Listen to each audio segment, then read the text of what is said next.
नमस्कार, मी आरती. आरोग्य धनसंपदा या यूट्यूब चॅनलवर आपले खूप खूप स्वागत करत आहेत.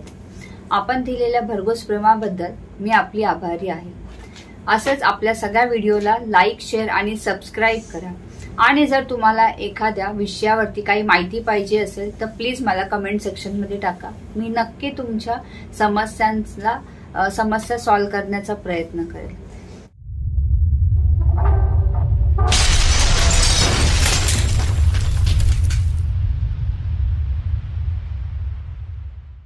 आपल्या सगळ्यांना माहितीच आहे की 21 जून हा जागतिक योग दिन म्हणून साजरा केला जातो. यावर्षी जी थीम ठेवलेली आहे ती आहे योगा आणि वुमन एम्पॉवरमेंट.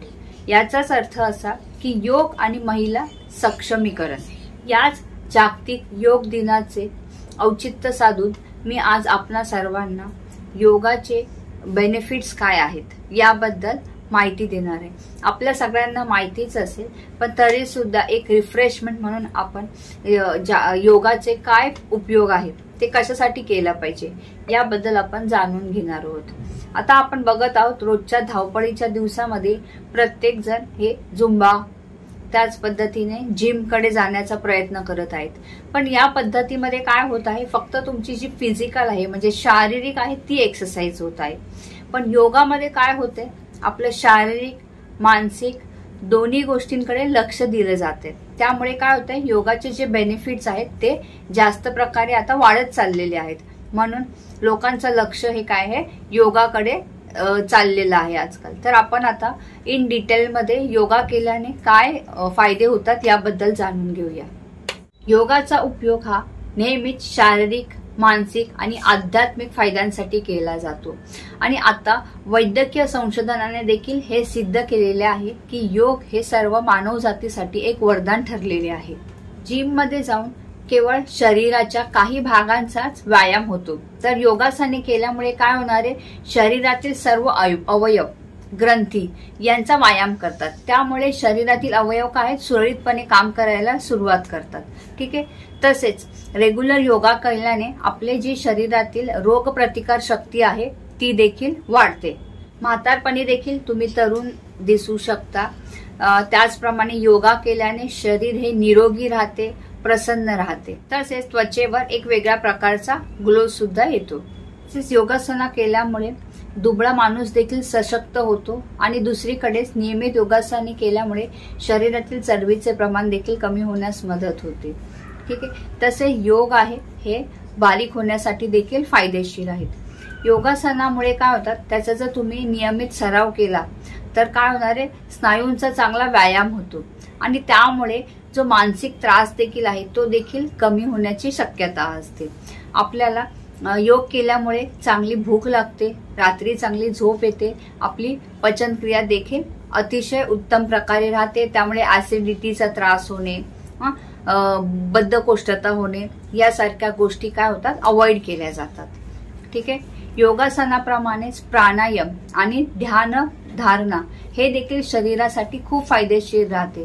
प्राणायामामुळे काय होते, श्वासोच्छवासाचा वेग आपल्याला नियंत्रित करता येतो. ठीक आहे. त्यामुळे काय आहे, श्वसन संस्थेशी संबंधित जे काही आजार आहेत त्यामध्ये काय होणार आहे, खूप प्रकारे तुम्हाला फायदा होण्याची शक्यता असते. अस्थमा आहे, ॲलर्जी आहे, सायनोसायटिस आहे, सर्दी आहे इत्यादी जे आजार आहेत त्यामध्ये प्राणायाम हे खूप फायदेशीर असतं. तसेच फुफ्फुसांची ऑक्सिजन घेण्याची जी क्षमता आहे ती सुद्धा वाढवते. आणि त्यामुळे काय होतं, शरीराच्या पेशींना अधिक ऑक्सिजन मिळू लागते. आणि ज्यामुळे आपल्या संपूर्ण शरीरावर काय होणार आहे, एक पॉझिटिव्ह परिणाम होणार आहे. ठीक आहे. याचमुळे काय होतं, आपली जी प्रतिकार शक्ती आहे रोगाची लढण्याची ती वाढणार आहे. आता आपण ध्यानाचे काय फायदे आहेत याबद्दल जाणून घेऊया. ध्यान हा देखील योगाचा एक अतिशय महत्वाचा भाग आहे. आजकाल आपण बघतो आहे आपल्या देशापेक्षा परदेशामध्ये योगावरती तसेच त्यामध्ये ध्यानावरती अधिक लक्ष दिले जात आहे. कारण आज आपण बघतो आहे की आजचं हे जीवन धावपळीचं जीवन झालेलं आहे. ठीक आहे. त्यामध्ये आपल्याला कामाचं दडपण असतं, नातेसंबंधांमध्ये अविश्वास आलेला असतो. त्यामुळे जे तणाव आहे तो प्रत्येक व्यक्तीवर वाढत चाललेला आहे. अशा स्थितीमध्ये जर ध्यान आपण केले तर काय होते, आपल्याला जो मानसिक तणाव आहे तो दूर होण्यासाठी मदत होते. तसेच मनशांती मिळते, काम करण्याची इच्छाशक्ती वाढते, रात्री झोप चांगली येते, मनाची एकाग्रता वाढते आणि तसेच आकलन शक्ती देखील वाढते. जर मुलं अभ्यासामध्ये खूप स्ट्रेस होत असतील, स्ट्रेस आउट होत असतील, तर त्यांनी देखील ध्यान केले पाहिजे. त्यामुळे काय होणार आहे, त्यांची स्मरणशक्ती वाढण्यासाठी देखील मदत होणार आहे. ठीक आहे. तसेच योगामुळे काय होतं, रक्तातील जी साखरेची पातळी आहे ती नियंत्रित राहण्यासाठी मदत होते. तसेच जे वाईट कोलेस्ट्रॉल आहे ते देखील कमी होण्यासाठी मदत होते. ठीक आहे. ज्यांना मधुमेह आहे, ब्लड प्रेशरचा त्रास आहे, या लोकांनी योग नियंत्रित पद्धतीत करणं फार गरजेचं आहे. ठीक आहे.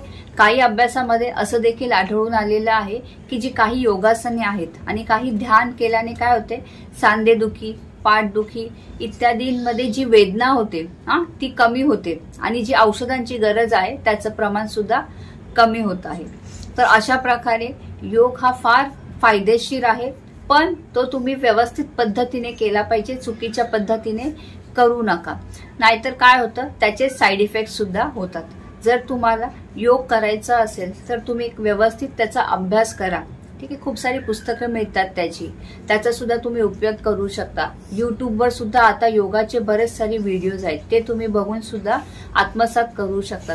हळूहळू तुम्ही योग करण्यास सुरुवात करा. एकाच दिवशी तुम्हाला लगेच जमणार नाहीये, बरोबर आहे. हळूहळू कराल तर त्याच्यामध्ये तुम्ही निपुण व्हाल.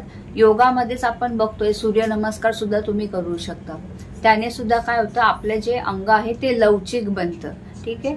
अशा पद्धतीने आपण आज योग बद्दल माहिती करून घेतलेली आहे. थोडक्यात सांगायचे झाले तर योग हा शारीरिक व्यायाम किंवा रोग बरे करण्यासाठी आपण करायचं नाहीये, तर आपले जे जीवन आहे ते व्यवस्थितरित्या आपण तो मार्ग एक व्यवस्थित निवडला पाहिजे.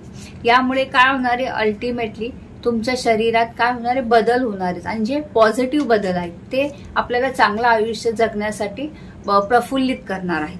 यासाठी आपण सगळ्यांनी योग करणं फार गरजेचं आहे. आणि योग करण्यासाठी असं काही पर्टिक्युलरली तुम्ही सकाळीच केलं पाहिजे, दुपारीच केलं पाहिजे, रात्रीच केलं पाहिजे असं नाहीये. तुमच्या वेळेनुसार तुम्ही दिवसातून पहिले 15 मिनिटं चालू करा. जसं जसं तुमचं स्किल वाढत जाईल किंवा कॉन्फिडन्स येत जाईल तसं तुम्ही अर्धा तास करू शकता.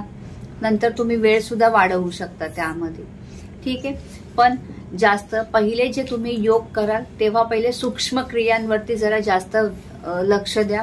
छोटे छोट्या आहेत त्या सूक्ष्म क्रिया, जसे हाताचे व्यायाम आहेत, पायाचे व्यायाम आहेत, डोळ्यांचे व्यायाम आहेत, याच्याकडे तुम्ही द्या. नंतर तुम्ही श्वास नियंत्रित करण्याचा प्रयत्न करा. त्यामध्ये कपालभाती आहे, असं काही विविध प्रकारचे योग आहेत. त्याच्यानंतर पुढे जाल तर तुम्ही आसन सुद्धा करू शकता, जसे वज्रासन आहे, पद्मासन आहे, खूप सारे प्रकार आहेत त्यामध्ये. तर हळूहळू तुम्ही ते करू शकता. जर तुम्हाला याबद्दल अजून माहिती पाहिजे असेल तर प्लीज मला कमेंट सेक्शनमध्ये टाका. आपण यावर सुद्धा एखादं लेक्चर किंवा मी तुम्हाला डेमॉन्स्ट्रेशन करून दाखवू शकते की कशा पद्धतीने तुम्ही शारीरिक व्यायाम किंवा श्वासोच्छवासाचे व्यायाम करू शकता किंवा ध्यान करू शकता. जर तुम्हाला अधिक माहिती पाहिजे असेल तर प्लीज मला कमेंट सेक्शनमध्ये नक्की टाका. मी तुमच्या ज्या समस्या आहेत किंवा जे काही तुमचे प्रॉब्लेम्स आहेत त्याच्यावरती तुम्हाला मार्गदर्शन करण्याचा प्रयत्न करेन. आणि असंच आपलं प्रेम माझ्यावर राहू द्या आणि आपल्या व्हिडिओजला खूप खूप लाईक, शेअर आणि सबस्क्राईब करा. धन्यवाद.